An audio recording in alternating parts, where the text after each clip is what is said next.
any questions about career, business, personal development, personal branding, productivity.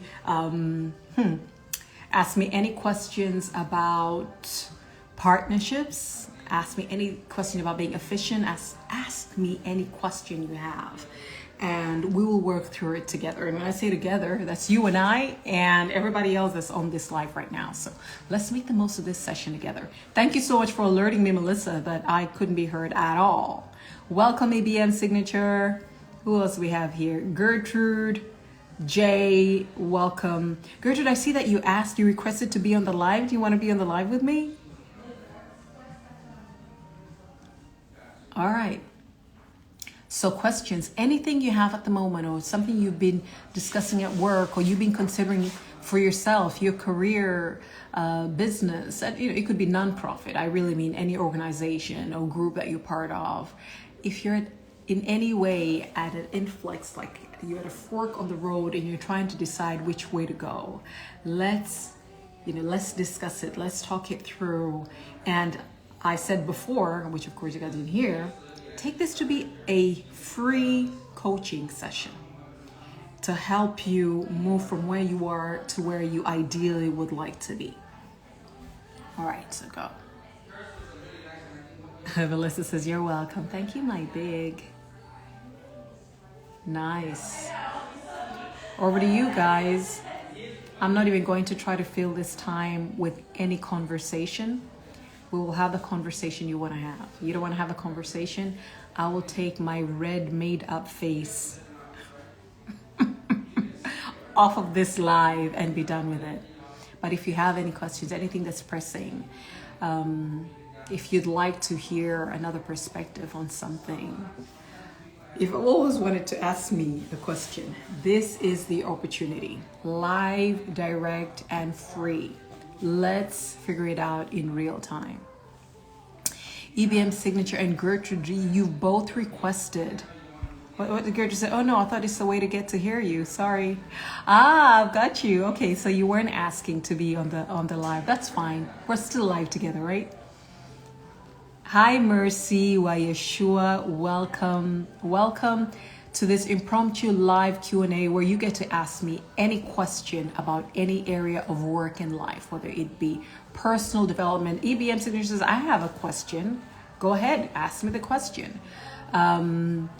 Whether it is work, personal development, personal boundaries, partnerships, business, nonprofit. I mean, I serve individuals, I serve organizations, I serve across the board, and I've been doing so for almost 20 years now. Shoot. ABM, go ahead. You have a question? Did you mean that you want to go live with me on that question? All right. I'm assuming that's what you meant, so I will let you go in live, right? Hi, Rahma. Welcome. Ernest, I'm assuming you said you actually would like to go live with me. Hey, welcome. How are you? I am good. How are you? I'm doing all right. Don't worry, they didn't take my teeth out. This is why I can smile and speak today. I wasn't quarantined for 14 days after I'd recently traveled, so they kicked me out. Oh. Anyway, your question. I have a couple questions. Yes. Number one. Uh-huh. You have been consistent for 15, 20 years for people who have been following you. Yes. What makes you continue to have such consistency? I know there is down. What makes you have the continued drive to continue doing what you are doing at this best level? Oh, this is so good. Thank you for this question. Can I answer that first before we go to the second one? Yes. Nice. So I actually recently had a conversation with somebody about this, and truly I'm going to just sum it up in the phrase that I am purpose driven. So there's a long-term game that I'm playing. It's past the season in life that I'm in. It's beyond how much income I'm making. There is an end game, and there's a vision I see of Africa being the leading economic region in the world. And the people that I get to serve being the men and women that will drive that ascent that drives me. So until Africa becomes a leading economic region in the world, this will be my message. I will consistently show up to add value, to equip the men and women that should take on the strategic positions of leadership over this continent, whether they're in this continent or out, to make sure they get there. So because I know that I serve a purpose bigger than myself, the seasons of my personal life and the achievements or the levels at which I climb don't change a single thing. The most I will do is continue to pivot to serve according to where I am at the time, but the message remains. So I am driven on the, from the inside out, and I'm driven by purpose, which then means, playing this long-term game, or Simon Sinek calls it the infinite game, means I know I'm a piece of a larger puzzle. I am a player, like a runner in a relay race. There is a portion that I run and I pass the baton to somebody else. And so I need to run well and be able to equip those that will take from me and help them run well. Dr. Miles Monroe had written in his book, In Charge, that the success of a leader is the success of their successor. So I cannot be successful in what I want to do over the African continent unless I'm grooming the men and women, the leadership that will run in their generation, in their industry, in their positions with excellence, so that Africa can be competitive. So that is why I keep showing up. I never lose enthusiasm. I never run out of content. I never run out of drive. It's something that I've been given from God, and I will not rest in my lifetime until I've done all that I can do to groom others. And I know for a fact, because God has given me the heart of a mentor leader, that when I leave, there will be many others that will continue with that vision of Africa as a leading economic region in the That's world. very, very good. Related to that, that's Yes. a usual. Sometimes you might be yourself very equipped in that you have that gift, Yeah. but you have a family, like married or Mm-hmm. wife, you have kids. Mm-hmm. How do you bring on board and prepare your children as the next generation to have that kind of the mindset, so that they can take that to the next level on their own different ways of their God-given talent, or by learning and taking that to the next level and being supportive of what you are doing, but also you supporting them to reach This that. is so good. This is so good. I'm going to shift my mic. Girls, say hello. Hello. Hello, how are you? We're good. All right. Reason why I showed you the girls is one of the things that I realized later in life is I know my mother said a lot, but before I got to a place where I could understand what she's talking about in her heart for development and the things that she did, which have also impacted all of us in the things that we're interested in and doing, even if everybody has their own angle. She modeled what it meant to really care for development beyond your salary, beyond your family's welfare. She modeled that. And so I am out here. I've actually come to the business center today. I just want to have a change of scenery. And I'm here with my girls. My girls are doing, so they're on their tablets. They've got their fun books and they've got a snack, but they hear over and over the things that I say and the things that I do. And beyond, and it's not because I want them to follow my career path necessarily. I have become conscious that they are watching and they are modeling their lives after mine. And so what I'd like them to get, and this is what I would advise other people, is the values and the principles for which you stand. I don't expect my children to be mini me's. My goodness, that would be a failure, because everybody is unique. God crafts everyone to be a solution for a specific purpose. But their values and their principles that they're picking up from me, that listen, we're on earth to serve a God-given purpose. God has put certain gifts and talents and abilities in us that we must steward responsibly to serve others. If I turn to my first daughter right now and I ask, Jedediah, leaders eat Last. leaders eat last. She knows that you serve others first, then you think of yourself, you know.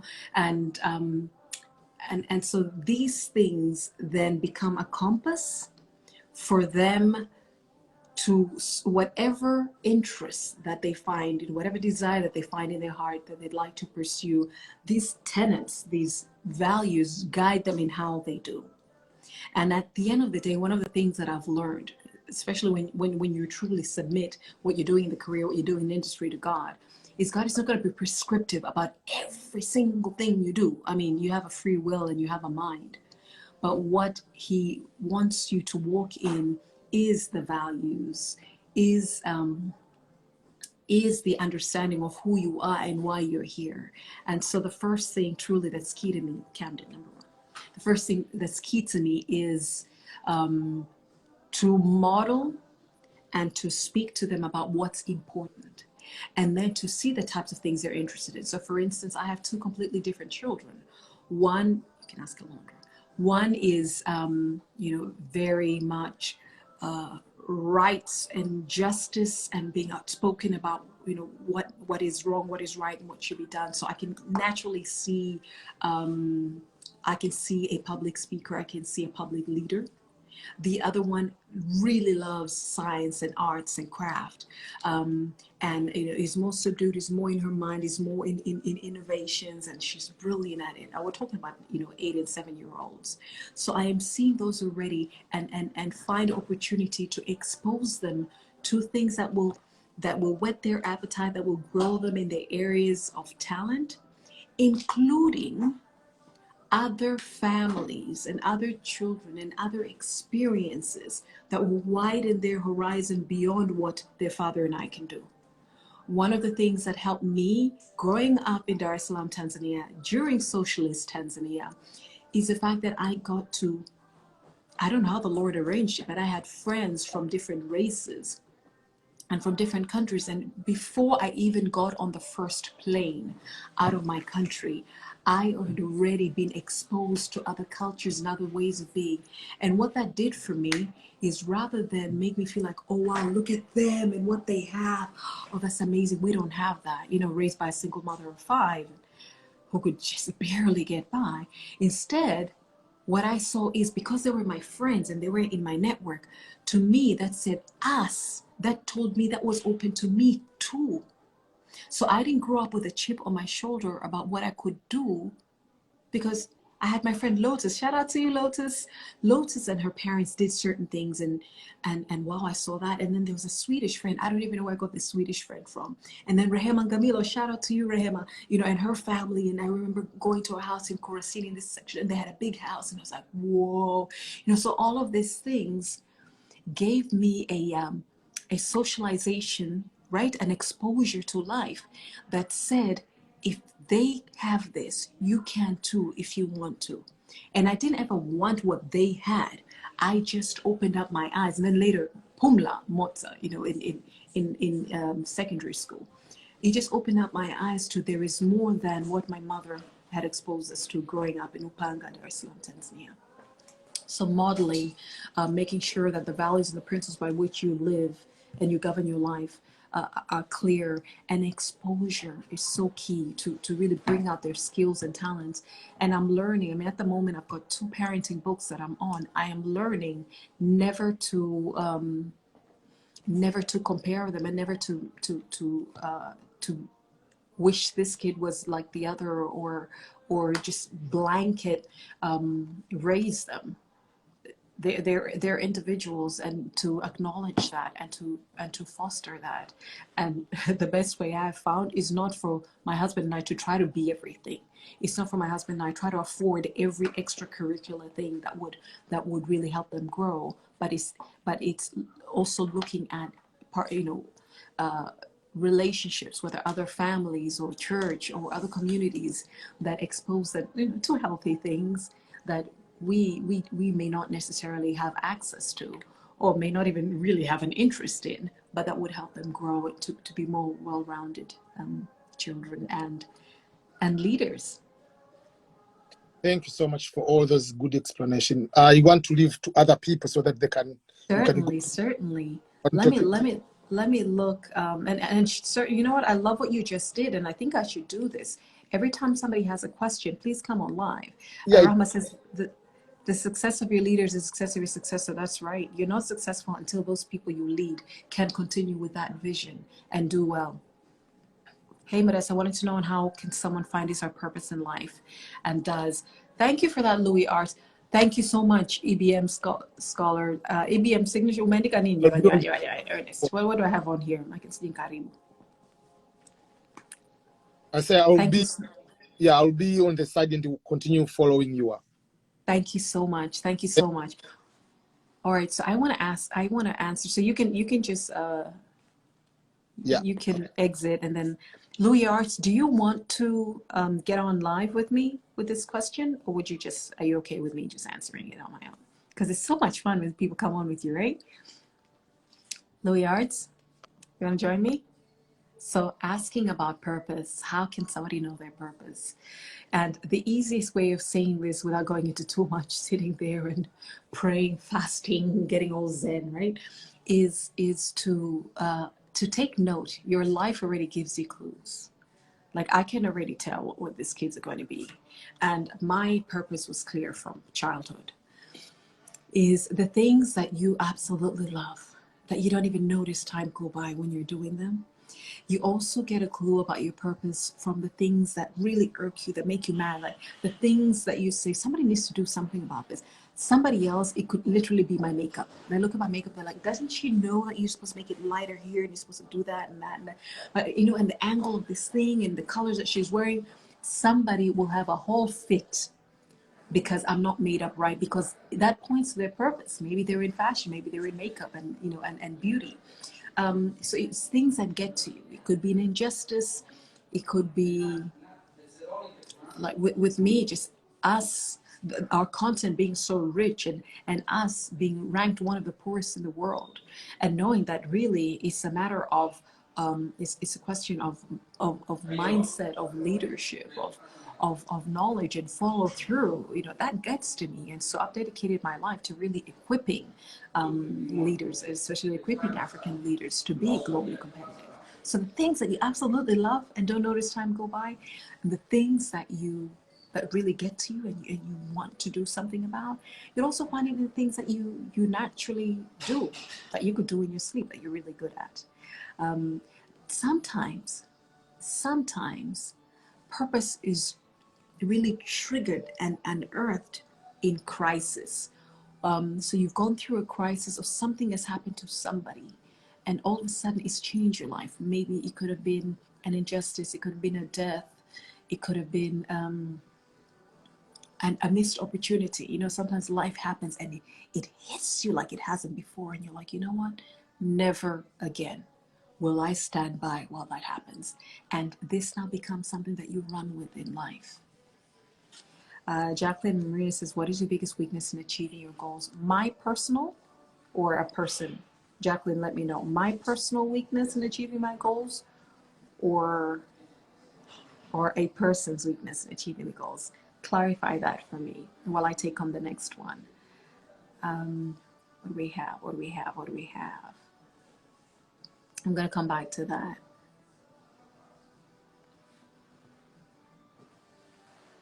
Rahma says, hey, Modesta, I'm a huge fan of yours since when I was young on TV. I'd love one day to meet you and you being my mentor. Thank you so much, Rahma. Thank you for letting me know. And I am available actually on modesta.africa. That's my website. You can book to have time with me if you'd like. But thank you so much for reminding me, and thank you so much for following. And I play. I meant to say I pray, applying some of the things that I've been able to learn over the years. Gertrude says, can you advise on how to juggle between full-time job and setting up a business? I found that full-time job, which I love very much, making me slow in implementing my other plans. This is an amazing question. It's going to take me a little bit. Gertrude, do you want to come on live with me as we do this? Or are you okay with me just waxing lyrical on my own? I'm taking note of what you guys are saying. Thank you so much, my sis. Thank you. All right, so I'm going to ask.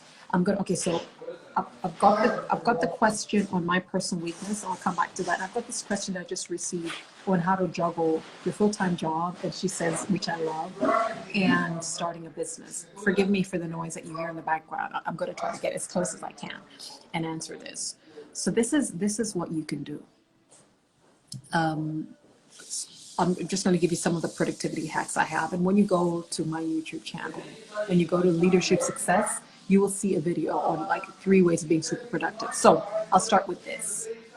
Because you want to straddle both full-time employment and have your side hustle and start a business, you would have to then decide what are your what are the conditions of your work. So let's say you have to be there 8 to 5 or 9 to 5,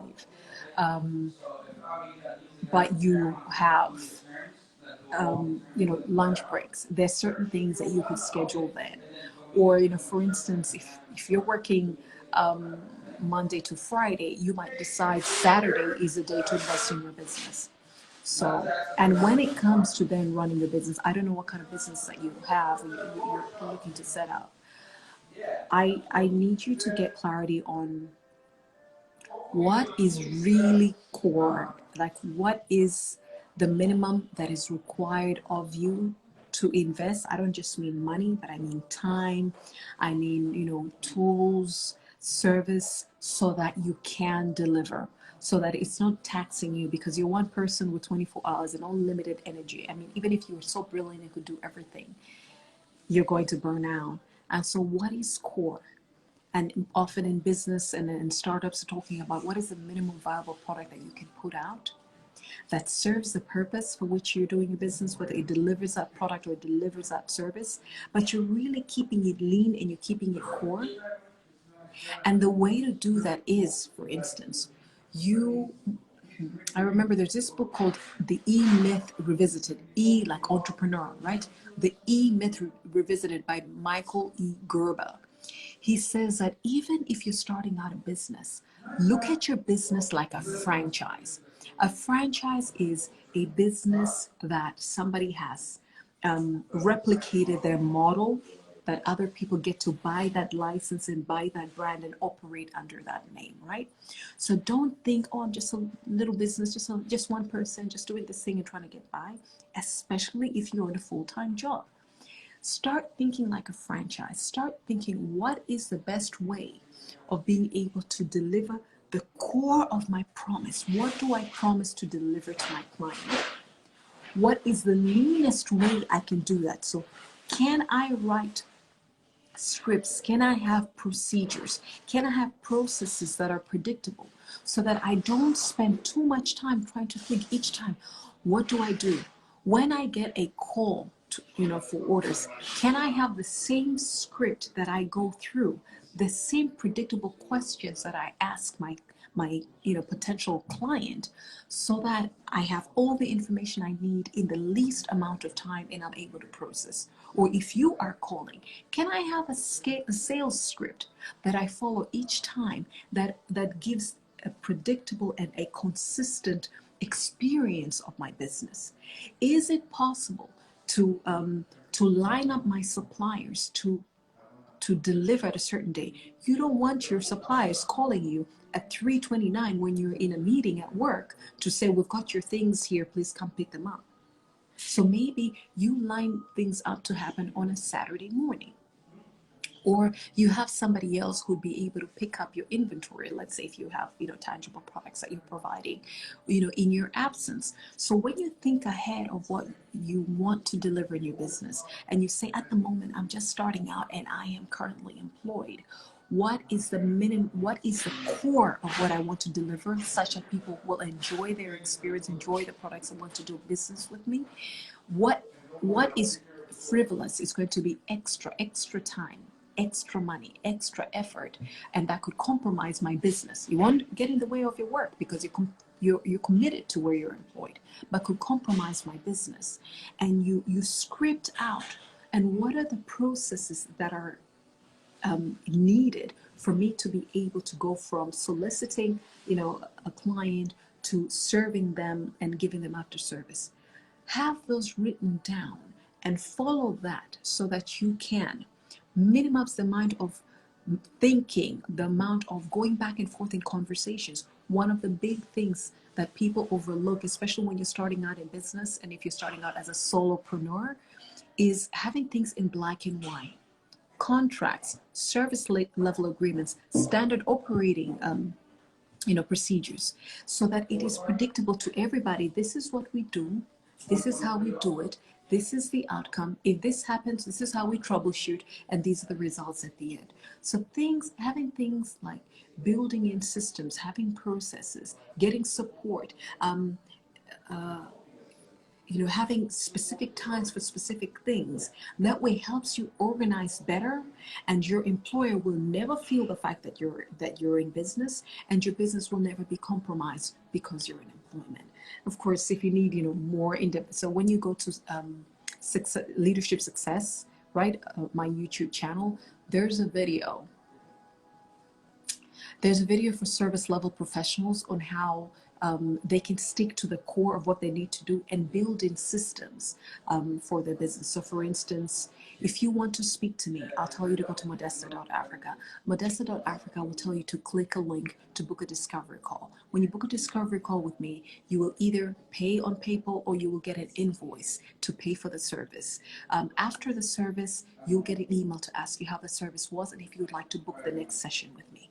You'd like to buy my books, there's a link on my website, and I can also send you a link, to get up. My books are on Amazon so that I don't incur the costs and the hustle of trying to reach individuals and be taking books to them. So at the moment, that's where they're available. So there are ways of getting systems that can really help you with your business, especially if you're one person. It minimizes the back and forth and possible misunderstandings with clients. It also gives a predictability to your partners, whether they be suppliers or whether they be service providers for you, and just gives everybody a seamless experience with your business, not realizing you're just one person with a full-time job doing it. I had another question. So somebody asked me what has been my personal weakness in achieving goals. Having many, I'm going to choose one that I can share. My personal weakness in achieving goals.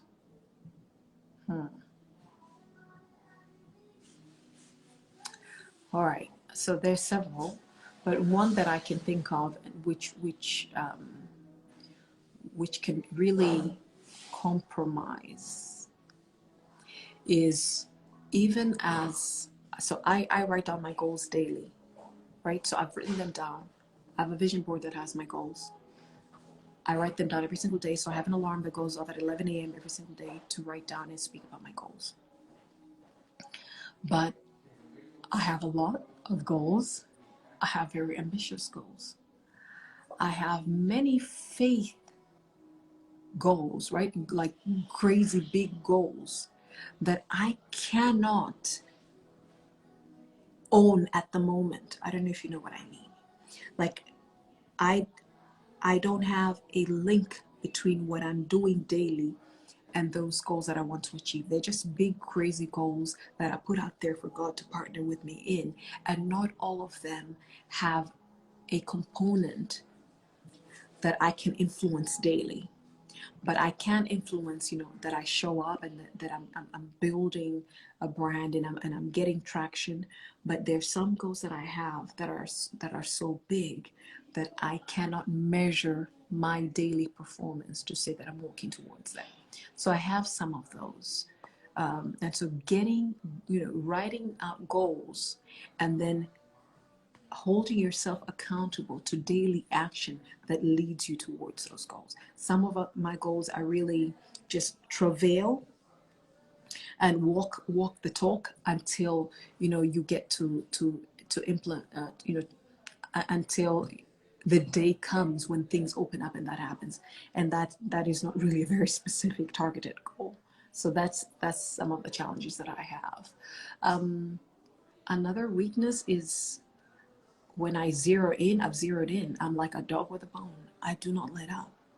I mean, this is why when Ernest was asking me about how I've consistently stayed on the same track for going on 20 years now, I don't let up. If that is what I'm out to achieve, that is what I'm out to achieve. And so I often need external input, which is why I have a lot of mentors and I have a lot of coaches, guys. I invest a lot of money on getting coaching and on mentors. And some of them, I thank you very much. You know, they give up their time to me and I'm grateful. But I invest in getting a different perspective. It is so key, so key, so key, so key. To me, it's been a lifesaver because since I was a little child, I've always been a leader, which means any context I go to, people defer to my counsel. That's dangerous. When you are, and I'm not saying I'm always the brightest mind, but somehow people will defer to me. I don't know if it's my personality. I'm just, I can influence and I can command a presence and have a way in the room, but that could give you blind spots. And so I submit myself to people who I am completely afraid of, people who've achieved far greater than me, people who will be strict with me, who speak truth to me, people who will poke holes at my theories and the ways that I'm doing things. I invest in that because I'm playing at a long-term game and because I want to last. I don't want people always saying, "Oh, you're so nice, you're so good, you've got it going on." I don't want to always be the one people turn to. I would like to also have in my community and in my network, people will say, "That's not the way to go. What are you looking to achieve? So why are you doing that? Why are you doing it that way? You're not going to get there by doing that." And so if I don't have that in my immediate network, I pay to get people who will poke holes at the things that I'm doing because that's the only way that I'll grow. Somebody said, what an impact live I've ever had. Thanks for giving us such materials. Be blessed. Thank you so much. Thank you, Princess Not TRC. That's all I can say. I'm not sure how else to say your name. Any other questions? Any questions? How to beat procrastination? Nice one.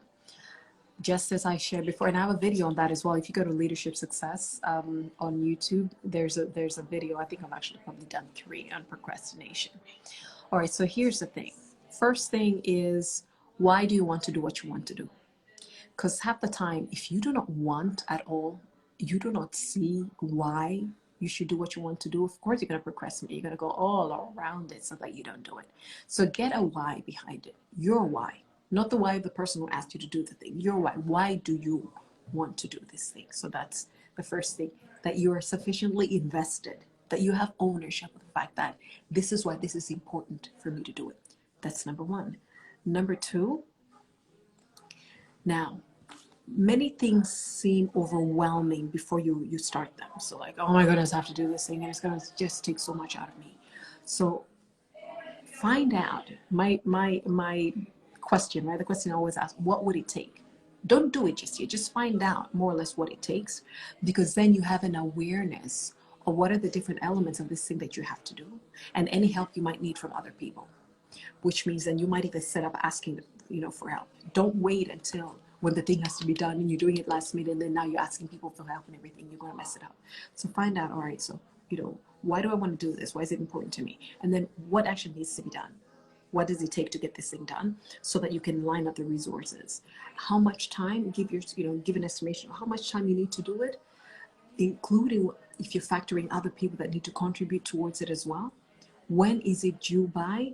Don't cut it close. Give yourself sufficient margin in case you have to correct it, in case you have to do it all over again, in case you have to wait for people, etc.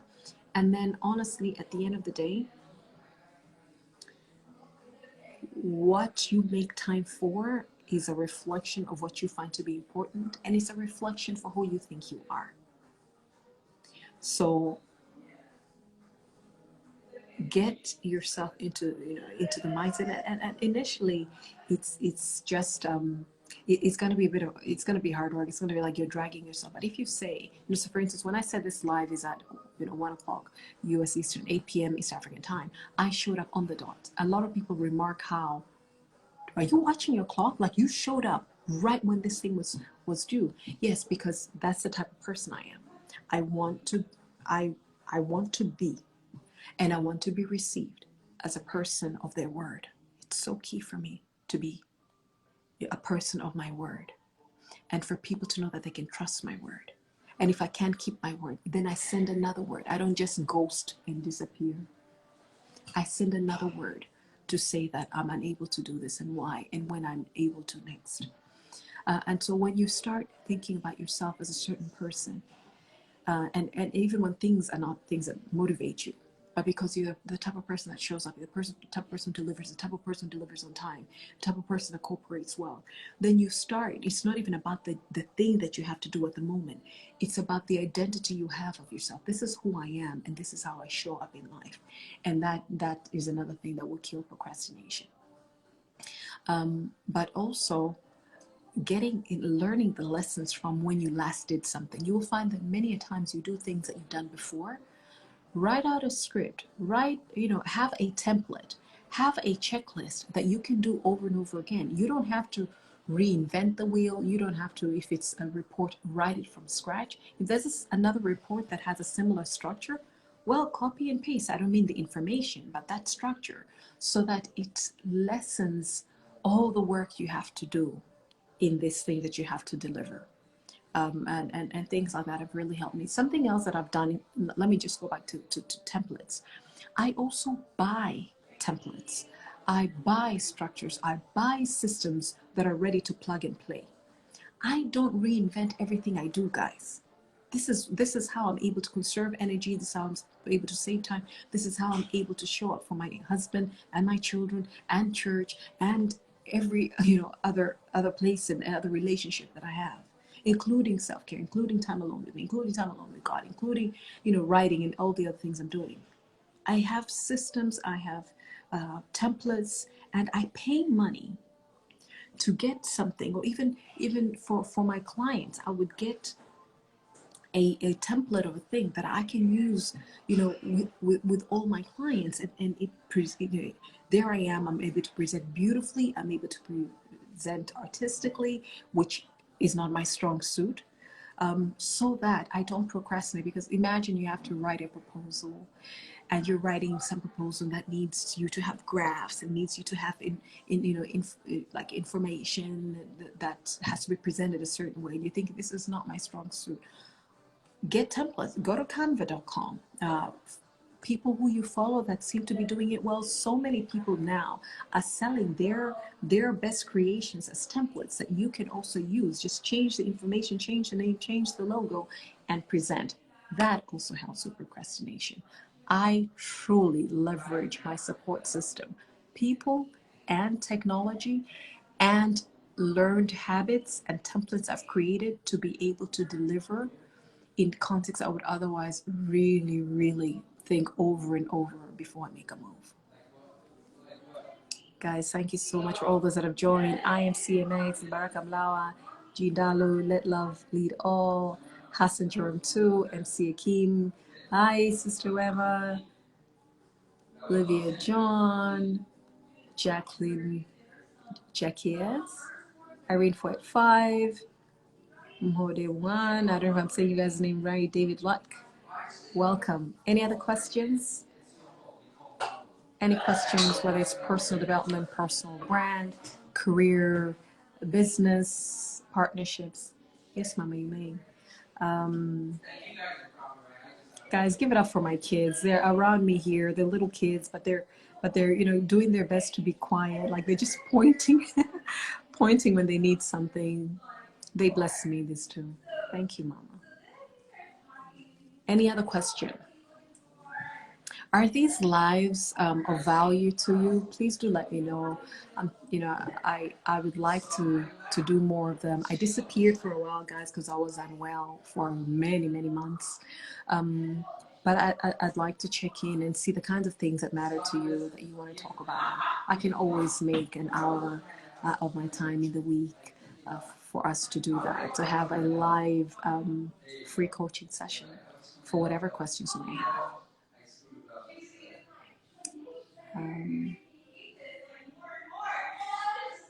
Any other questions? No? No questions? All right. Hi, Delight Store TZ. Welcome.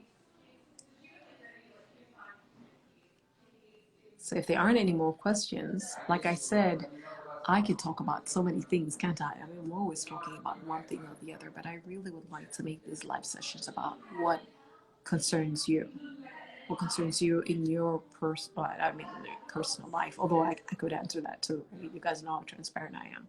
But your personal development, your career, business, your organization, partnerships, relationship dynamics, being disciplined with finances, having boundaries with others, being productive, distinguishing yourself in your career from everybody else that you're working with, distinguishing yourself in your industry. I can talk about being in it, for the long haul, playing the long game rather than just right now, just doing a thing now and wanting the returns right now and getting away, giving up on something if you don't see the returns. I have for years done many things that did look like at the moment that they were yielding any fruit. So like in social media, I'm not moved by the likes, right? Because I know what sells is like, you guys want me to be, these little nice pictures and whatever. It's not really about the message sometimes. So I just want to, I want to show up consistently. I want you to know that this isn't about a product I'm selling, although I do sell products. And this isn't about being a powerful influencer. I'm not even trying to get the figures because I could do ads and I could buy other people's audiences. But I just want you to know that I'm a person who's invested in you, who's invested in our continent. I truly believe in what I'm doing, and I'll be here for decades. I plan to live to be 120 years. So for another 80 years, this will be what I'm doing. However you'd like me to serve you, I'm showing up on these lives to do just that. Just checking the end question. I mean, staying up late at night, or how many hours do you sleep in a typical productive? Do you have to stay late to accomplish a lot like you do? Oh, there's seasons you do that, right? There's seasons, even at work, you have a deadline and you will have sleepless nights. But so where's my phone? Oh, I'm using my phone. Look at me, I'm like looking for my phone. I make sure that I sleep a certain number of hours a day. So I endeavor to do 7, ideally 8 hours. If I don't get the 8 hours, I will take a nap halfway through my day. I plan my 24 hours. I actually have a toolkit that has you planning your 24 hours. That's how I'm able to do all that I'm able to do. I have alarms, and I don't think I have one going now, but if it was early in the day or later in my day, you would see almost every hour of my day is structured by an alarm. So I'll give you an example. There's a prayer line that I attend at 10 a.m. and sometimes we're done at 12 p.m. Right? 10 p.m. and sometimes we're done at 12 a.m. And so I decide to sleep at 12, and I can decide if it's a day that I don't have clients, I can decide to sleep till 8. If it's a day I do, let's say I'm up at 6, not at 5, 6 to 7, I'm alone with God. I am praying. I am meditating on the Word of God. I'm doing my goals. 7 to 8, I could decide that's when I'm working out. After that, I'm getting the girls up, and it's about the meals and the breakfast and all the rest of that. I've already had my coffee at that point, and so I'm a nice mother at that time. Then on days that I'm taking appointments, which is Tuesdays to Thursdays only, I line them up next to each other just so that I can be done with appointments, and usually I'll do those in the morning, be done with them, so that then I can use the rest of the day either to write, because I do write articles, I do write blogs, I do write books. I also write other people's books. I write other people's documents, work documents as well. I can use that time to work on the business, whether that is I have a meeting with my partner, or I'm changing something on the website, or tweaking a program that we have. So by allocating different activities to my day, and being disciplined to transition when that alarm goes to do the thing that I decided to do, allows me to actually be really productive. I was listening to Daniel Hardy. He wrote, man. So one of the books is The Entrepreneur Roller Coaster. The other one, I don't know why my mind is just drawn a blank, but it's an amazing book. And he was talking about how he wanted to see how much time he figured that what was core for him to do was selling, right? He was a salesperson. He was in real estate. And he said of everything else can be delegated. Everything else can be done by somebody else. What was key for him to do was sell.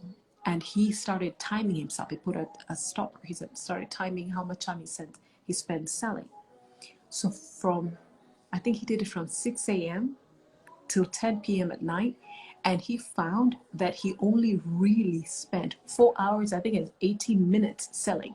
The thing that was core for him to deliver, he only spent 4 hours and 17 minutes in his day. So his day was full of distractions.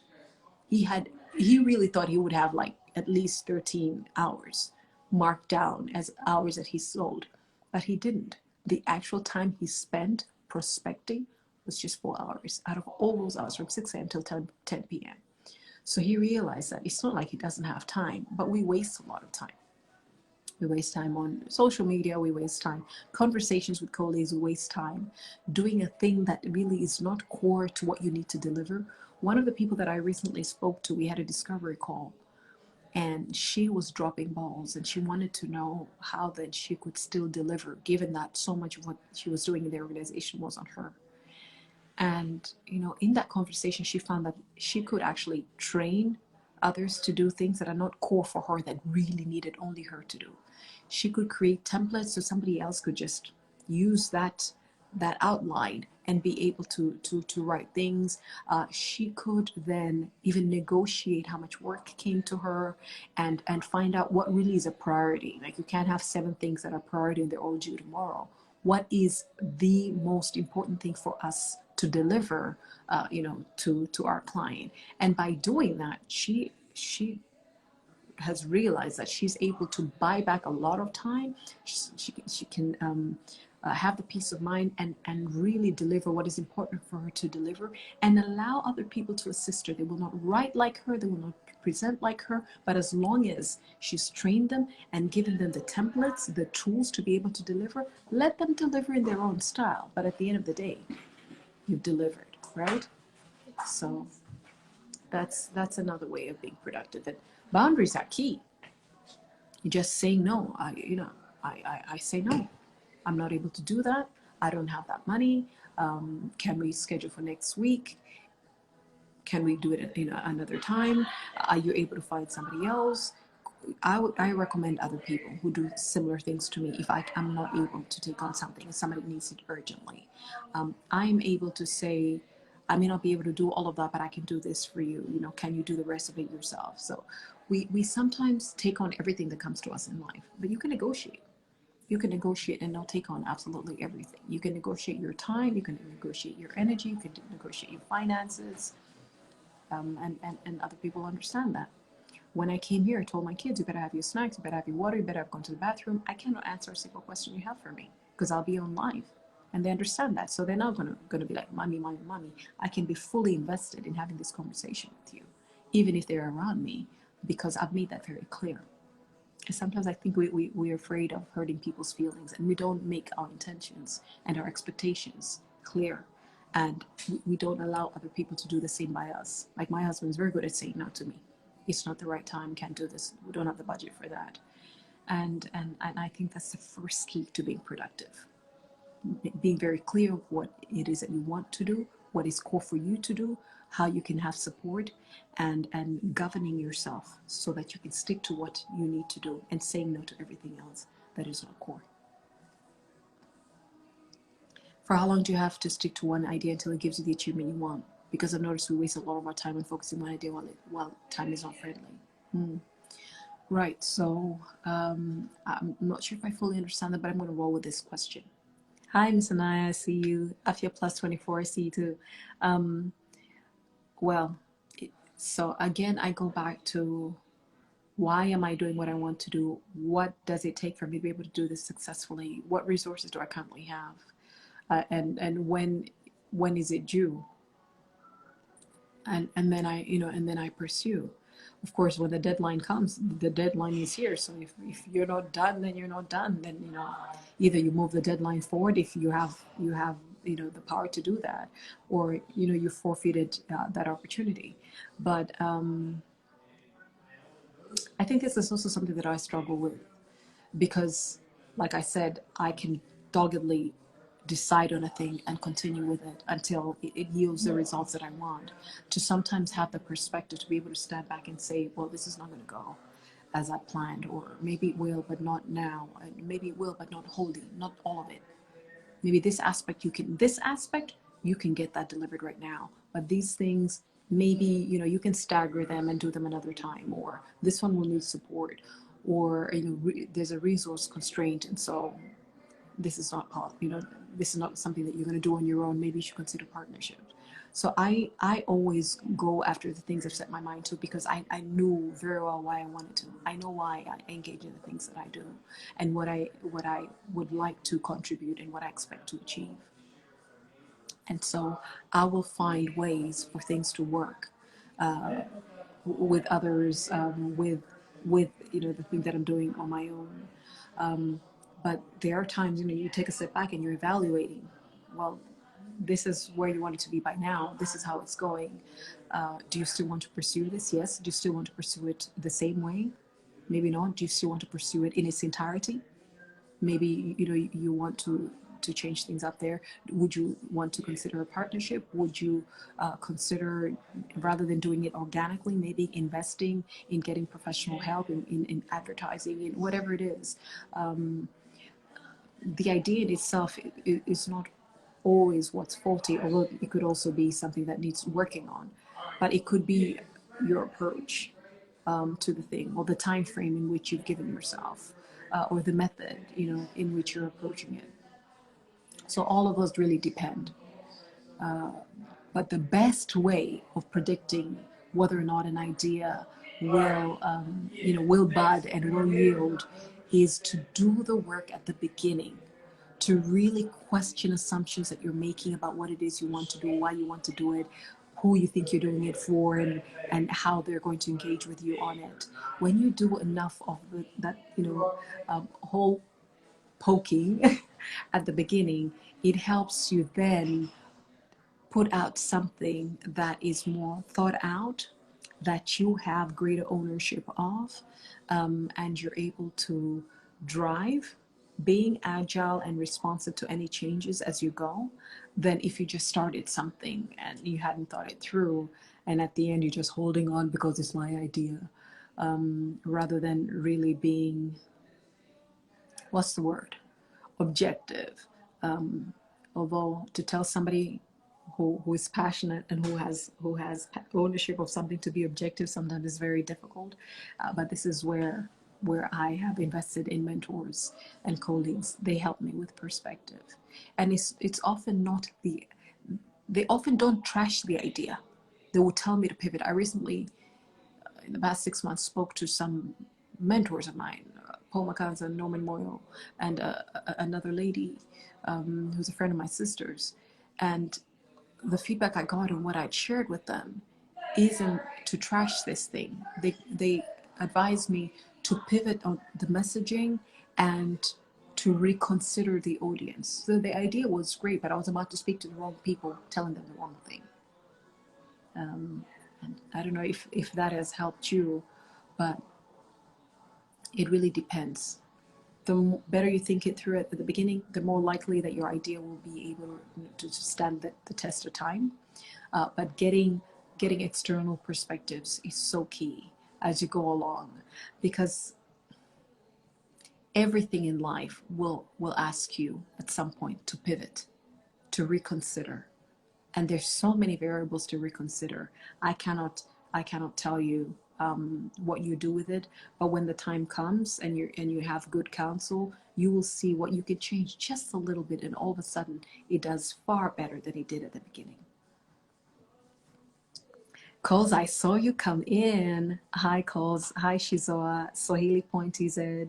Tarek Ngomi. Women's Ngimera. Hi, my brother. Welcome.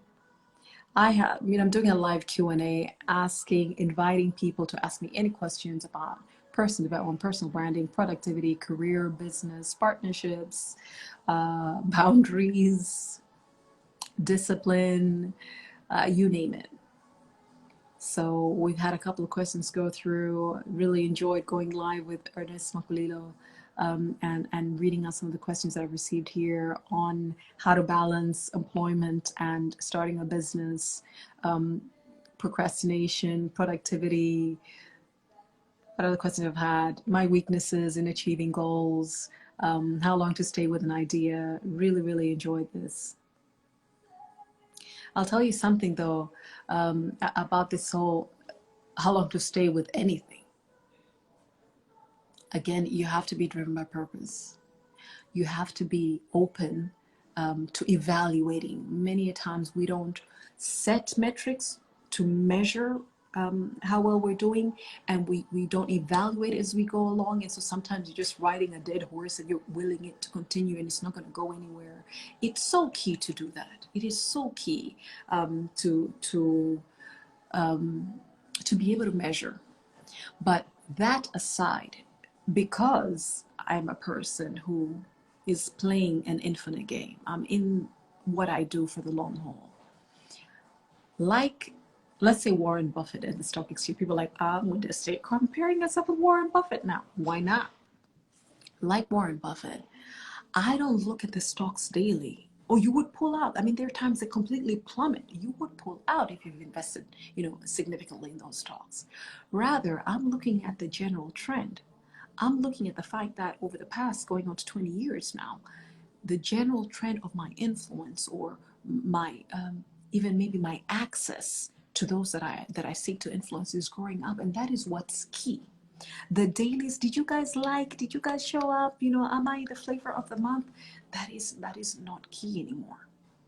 And so I would tell you as well, by all means, there's room for putting in the metrics. What are you measuring? How will you know it's succeeding? Talking about pivot and calls, I'll come in a little bit more about pivoting.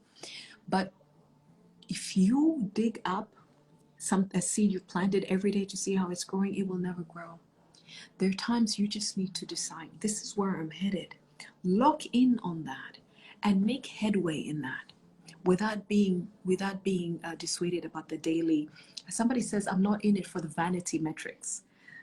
She said, you could find that I've had a few followers and a few likes, but I just bagged a lot of money from clients. So I'm not looking at how many people like it, and I could have a bunch of likes and not make a single sale, right? And so if my goal is to increase sales, then I'd like those likes to convert to sales. If it is to increase traffic to my site, then I'm going to have a different approach. If it's to be known and to be liked, I'm going to have a different approach, or different motivation, and respond differently. But because I'm in it to be that trusted coach, that trusted consultant who has always believed that Africa is going to be the leading economic region in the world and has been investing in African professionals to be able to be competitive personally, to get into strategic positions, to steer it there, I'm here for as long as I have breath. And then as I deliver, I'm also grooming a lot of people that are able to run in their spheres what God has called them to, that will actually help drive my vision forward. Louis R says, hey, Marissa, please advise me. How can I know I'm going on the right direction for whatever I'm doing? What to look at? Okay, so let me do this thing on pivoting. Colessi asked me to speak a little bit more about pivoting. All right, let me see how to approach this. When you're doing something, and of course, you cannot say a thing isn't working if you did not define what working is. You cannot say I'm not achieving my goals if you didn't define what those goals are. You cannot say something that you have set for yourself for a year is not going well 2 months in unless you already know what it's supposed to look like 2 months in. So we need to be mindful when it comes to pivoting. Pivoting means to switch direction a little bit on your way towards your destination, towards fulfilling your goals. So you start out very clear about what it is you want to achieve when, and even give yourself milestones. By this time, or with this effort, this is what I'm expecting the returns to be. So that when it's not happening, you're able to then look at what then is the reason why things aren't going as they are. Is this a bad idea entirely? Is it like I was being advised, change the audience, change the messaging? Is it change the pricing? Is it change the time of day when you show up? Is it change the way that people are able to reach you and able to access? Is it that you go straight to the pitch and people haven't really gotten to a place where they trust, and where they know you, they trust you, and they like you and would want to do business with you? So there's so many things then you're able to look at and say, I need to pivot my approach. I need to change my approach. I need to change slightly so that this is better received. But there are times you're completely changing your audience, and somebody else, same messaging and everything, another audience, and they would be receptive to it and they would do it. It could change in language. So pivoting is getting to a place where things that you had set out to do, that you had already put measurements of success, are not going as you had thought, and you're now looking at the whole to say, what can I tweak a little? What can I change so that I'm able to get better results? But you can't even talk about pivoting if you didn't already set the indicators of what success looks like for you. I hope I've answered that question. And by the way, I'm like the queen of pivot. I'm headed in this direction. Oh, life happened. Switch, pivot.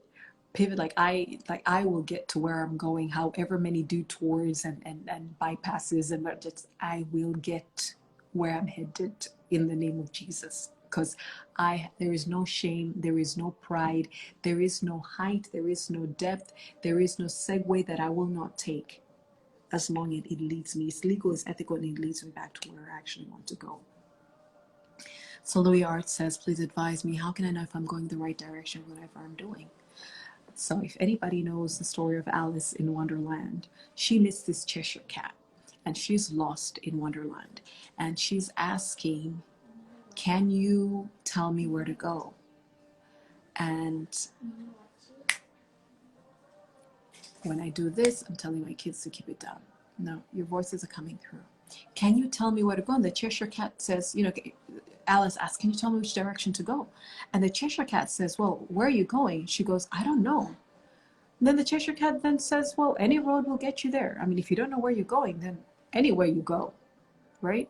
And one of my mentors, Obafemi Banibe, he said, don't mistake distance with displacement.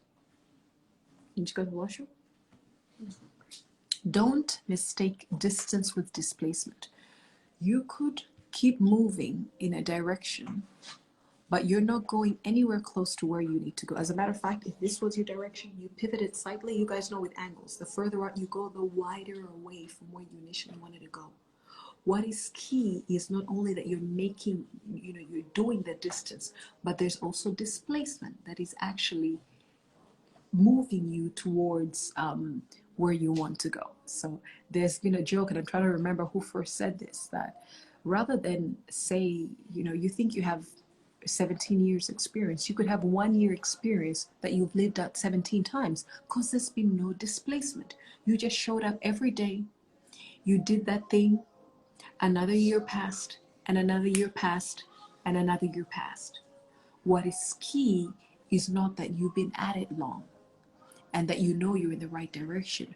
What to know the right direction is, where do you want to go? What are the milestone goals that you want to achieve? What are the things that you want to do that will give you an indication that, yes, I'm headed in the right direction? Without measurement, it's like saying, I want to go, and I don't know where you are, Louis Arts, I don't know. Let's say, all right, I want to go from, I'm going to say, Arusha in Tanzania to Cape Town, South Africa. And I just start heading out. And I'm just going south. All right, I know I'm going south, but knowing that I'm going to pass these countries, these towns and these countries, after a certain amount of time, let's say I'm walking, God, right? Walking from Arusha to Cape Town, then I will know I'm headed in the right direction. But unless you have indicators, unless you have signposts to tell you,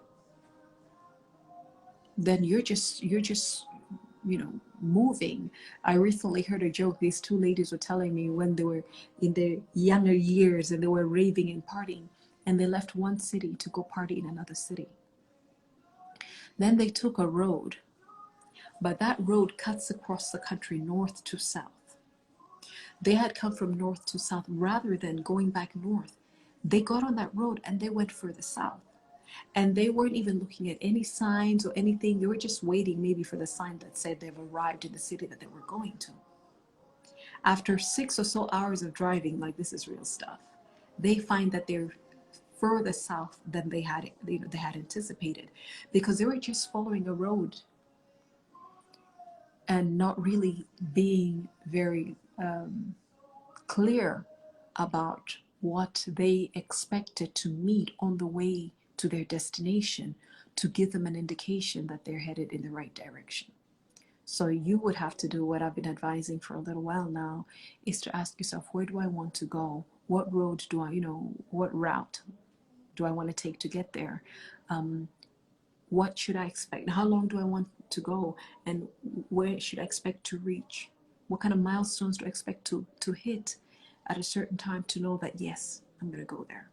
If I want to lose 10 kgs, which I do, I might say that I would like to lose 1 kg a week, which I'm not doing at the moment.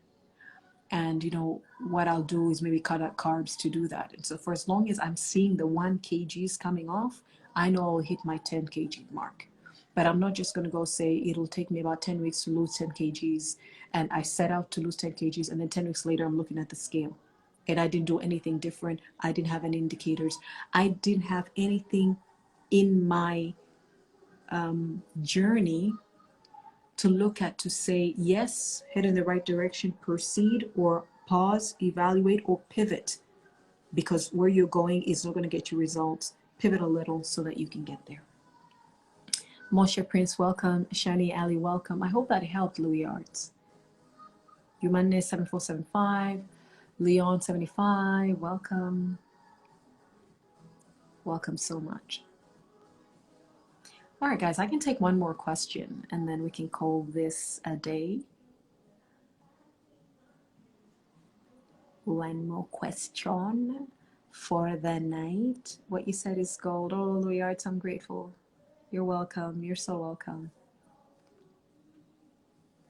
So welcome. One last question, if there's any.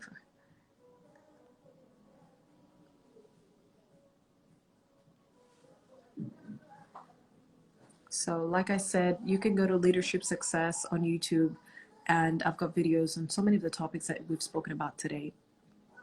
And do let me know if there are any topics that you would like me to address that I haven't already. I'd be glad to. I mean, this is why everything I do exists. It's to really meet you at your point of need and where you have questions. Just in case it's like Mwalimu, Abe. And I've put my website for anybody who might be interested in working with me. It's modesta.africa. So simple. I'm so interested in starting my own clothing line, but I don't know how. Any idea?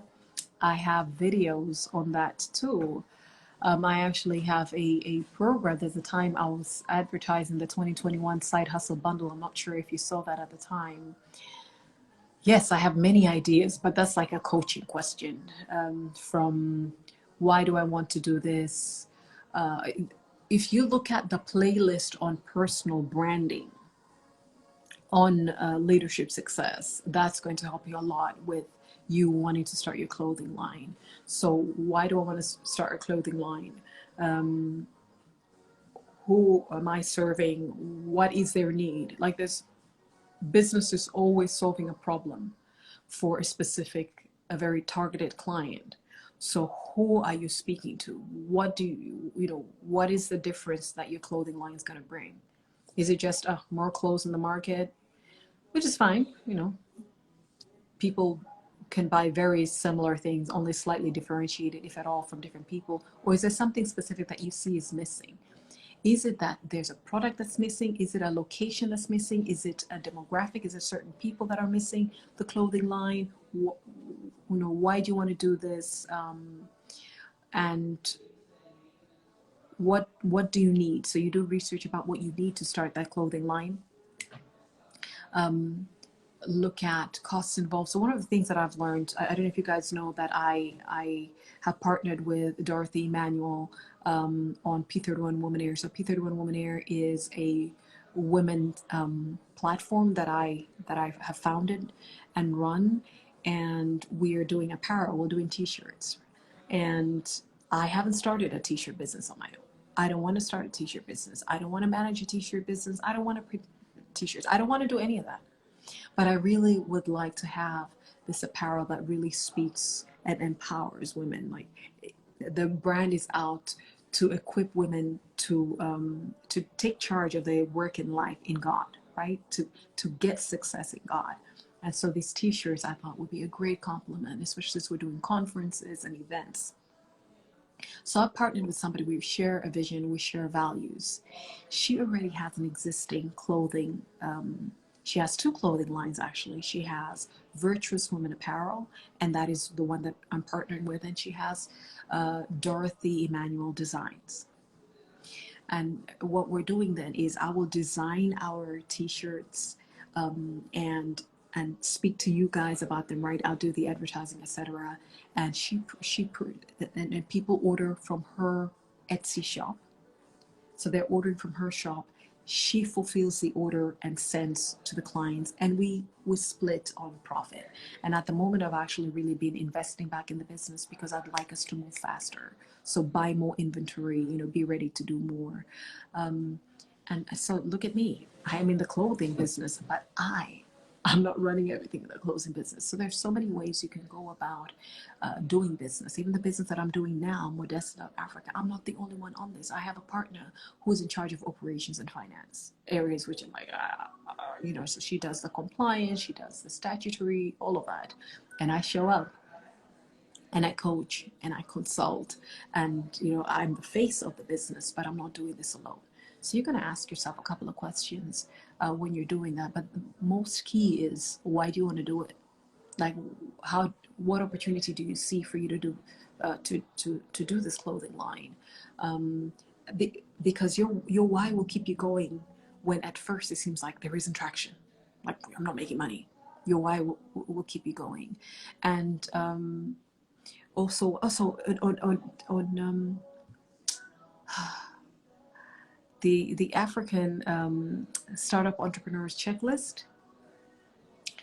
So it's a book I have on Amazon as well. I have cited the checklist you need to go through before you start a business, including what you're good at, what are the core things that you're going to do, what things you'll need to outsource, you need to delegate. And questions like this will really help you think through your business before you invest. And if money is an issue, honestly, I would look at innovative ways of partnering with others so that you're not investing in inventory just yet, or creating mock-ups, right? You do the designs and you create a mock-up and you advertise your products, you advertise your clothes even before you make any, and you get your orders, people pay for them, and then you have the money to buy the inventory and to be able to fulfill it. So many ways to go about it. And if this is a conversation you'd like to have, you can check me out on modesta.africa, and we can have a discovery call to discuss that. I have a question. How can we win at work and win in life as well? Purpose, it goes back to, who am I? Why am I here? Where do I want to go? Right? Who am I? Why am I here? Why did God put me on this planet? Where do I want to go? Like, what is the picture of my having lived a successful life? My having lived a purposeful life? Then I come back to say, where is my present? Therefore, how can I steer everything and everyone in my work and life such that I am able to still head in the direction of my purpose? And there is a balancing act and there's a give and take there because, for instance, my husband is also a person who has his own purpose and his own vision for his life. So, do we live parallel lives? No, we don't. But instead, we look at how we're able to serve each other to both head where we need to go. So, one of the things that I came to learn is that my purpose doesn't change because I'm married and I have children. God has still called me, Modesta, to do the things that are in Modesta to do. I'm not now, his sidekick. I'm not my husband's sidekick. And I'm not, my children's covering, and therefore I get swallowed up by marriage and parenthood. I am still the weapon that God has released over the earth at such a time as this to lead Africa to where it needs to go. So what does that then look like? That then looks like me governing my day so that I'm still able to show up for my work, show up for my husband, show up for my children. That means I live by certain values, and I'm not going to compromise them simply because I'm married and I have children. But that then means I live a life of influence so that we merge our values, so that we merge our interests, so that we're able to support each other. So there are times I will bow out to something I would have preferred because my family will be interested in something else, and then their give is that there are times that I need to prioritize what I need to do, and they're able, so my husband, stands with the children, and he's able to take over things, and the children are able to take over things to give me the space to do that.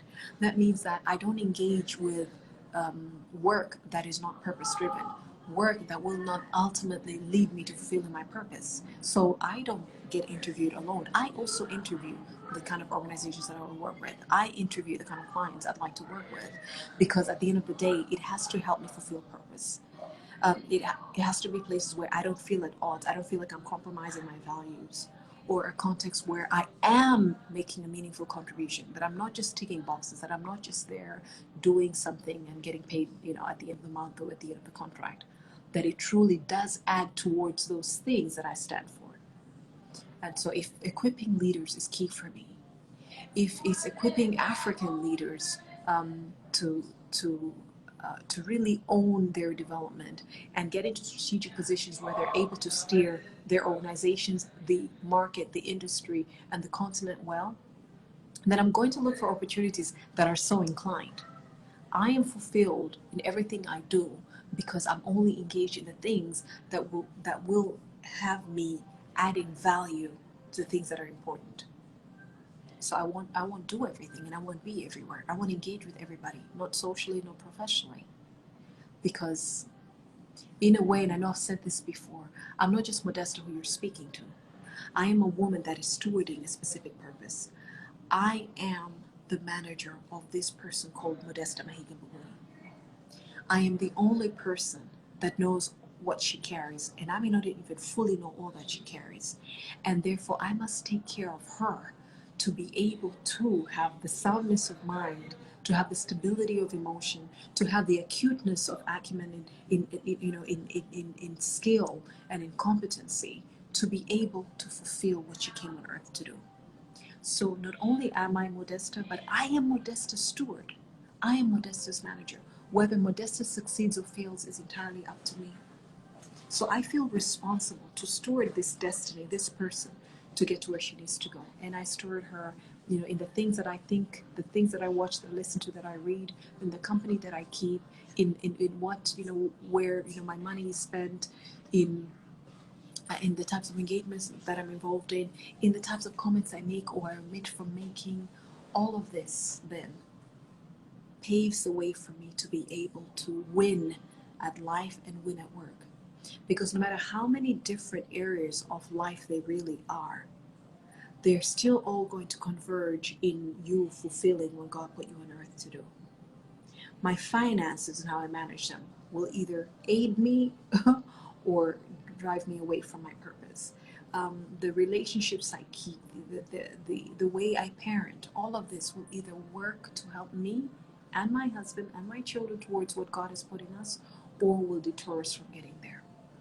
They're not removed, they're not disconnected, which is why I sometimes seem to be speaking about personal things in professional settings. They're not disconnected. You lose your mind, which there's a time, I had clinical depression, I was in Prozac and I was seeing psychologists. You get affected mentally, it's going to affect your performance. At that time I was in school. It affected my performance in school. How I passed that degree, only God knows. If you're not okay with your intimate relationships, it's going to be a stinker in all your professional relationships. If you are not stable as a person, it's going to, tell on you at work, and you're going to compromise your professional performance. If you're in a toxic environment at work, it's going to spill over and you're going to be crazy with your family at home. Everything has a bearing. If you're going to be with friends who say, forget your husband, blah, blah, blah, after a while, you're doing this, you're doing that, you're this and that and the other, it's going to break up your relationship in areas where you could have actually built rather than walked away from your marriage. And so absolutely everything and everyone and everything around me, I see it all as interconnected and as essential to be stewarded, to be submitted to God's purpose over my life. And I pray, and I'm sensitive, and I prayerfully also ask God to reveal who my husband, my children are, and the leaders that God brings me, because not everybody works with me. There's certain people that feel that what I have to share is meaningful to them and who they are and where they're going. I do it with the fear of God. Who are these people? Where are they going? So that the time they have with me really propels them forward rather than breaks them apart or hinders them from all that God is putting them. I take life very seriously. I'm a joker sometimes, but I truly, even in my joking, even in my, sometimes I make fun of myself and things. I truly, I take you to be as precious, as unique, as important as God takes you. And when I work with you, like sometimes I'll even be hard on you, if you're not taking it seriously, to help you get to where you need to go. Like I'm not just a nice smiley. I'd be like, get it together. This is your life. This is the only life you have. What do you need? I'll help you get there, but you need to do the work.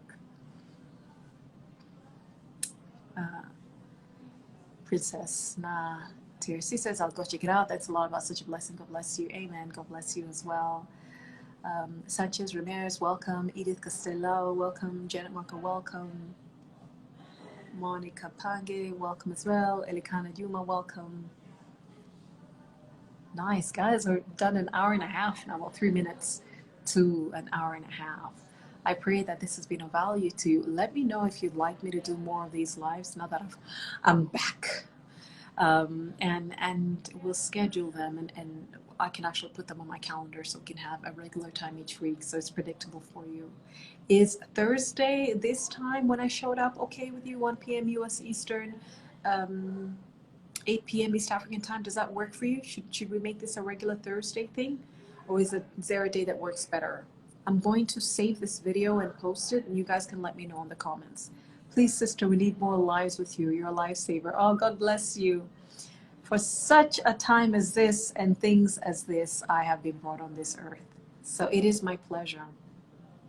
This is one of the things that I don't even notice time go by when I'm doing. Being here with you, and being able to share of my experience in my life, of my blunders. Lord have mercy. I've had so much grace in my life.